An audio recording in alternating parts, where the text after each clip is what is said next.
If you've felt like you're crushing it at work lately, you're not alone. Business sector productivity, the output per American worker, has grown more than 3% for 3 consecutive quarters.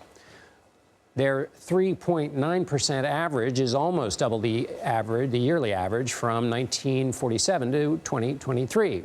Productivity generates more products with fewer resources, but it's been spotty in recent history. The annual change in productivity rose at the start of the internet age in the 90s, but fell in all but 3 years during the first decade of the 2000s. For much of the next decade, productivity was under 2% each year. For more on why productivity is rising and what it means, we're joined by Ben Casselman. He's an economics reporter for the New York Times. Ben, thank you for being with us. We know productivity is good, but who is it good for? So the magic of productivity growth is that in a lot of ways, it's good for everybody. You know, productivity is sort of one of these nerdy subjects, but that kind of contains a dose of economic magic, right? This is the process by which, through technological gains and innovation, we're able to produce more per hour. And what that means is that you can kind of break out of this zero-sum world where companies and workers and consumers are sort of competing against each other for slices of the same pie. And you get to have this opportunity for workers to get wage gains and companies to get bigger profits and consumers to pay lower prices all at the same time. And so what allows this magic to be in our world? In other words, what's making us more productive? Well, so that's the big question, right? We had this sort of magic moment in the mid-90s, late 90s, where the sort of gains of the computer age really hit. And we had this great period where we saw sort of widespread prosperity. And then it kind of ended. And for pretty much this entire century, since the turn of the 21st century, productivity growth has been really anemic for reasons we don't fully understand. And now we're seeing evidence that productivity is picking up for reasons we also don't fully understand. But I think there's a possibility that a lot of the sort of progress that things we figured out in the pandemic are potentially now reaping benefits as we sort of all figure out a new way of working that maybe makes us all more productive in the longer term.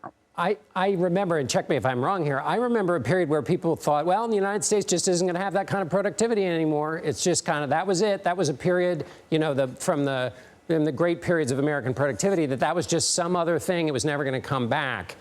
But let me tag on to that. Manufacturing, has it seen the same? Because as I understand it, manufacturing productivity has gone down.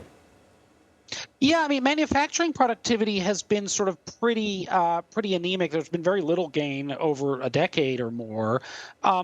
You know, there's some possibility there that really sort of the low-hanging fruit in manufacturing has been picked at this point, right? If you go to any factory in the U.S. today, you'll be amazed at what is being produced with a remarkably small number of workers. The thing is, though, right, the U.S. economy is not a manufacturing economy. We're a service economy at this point, and that's where a lot of the gains have the potential to be made. And when we talk about the gains from cloud computing and remote work, right, those are in the service sector, in the professional world. And when we think ahead to AI, you mentioned NVIDIA. When we think about where that could have an impact, it's in the service sector, it's in the professional sector, the office sector. This is where there's really room for gains. And finally, when it comes to the broader economy, the rise in productivity comes with falling inflation, low employment. You recently wrote, "The good times don't have to end." What do you mean by that? Well, we've been sort of in this period where we keep hearing, we've added back the jobs, but now that the Fed is going to bring an end to the good times. But if you go back to the period before the pandemic, we were seeing a consistent period of low unemployment, of wage gains. There's no reason that inherently has to end. There's no reason it had to end if we hadn't had the pandemic. And now we think about these productivity gains. There's the potential there for that to really lead again to sort of widespread gains. It's not a guarantee, right? We've seen before that productivity has improved without that really benefiting workers as much as it could. But there's no reason it has to end either. There's no reason that we have to just sort of run out of workers or run out of opportunities if we kind of can keep this train on track. Ben Casselman, economic reporter for the New York Times. Thank you.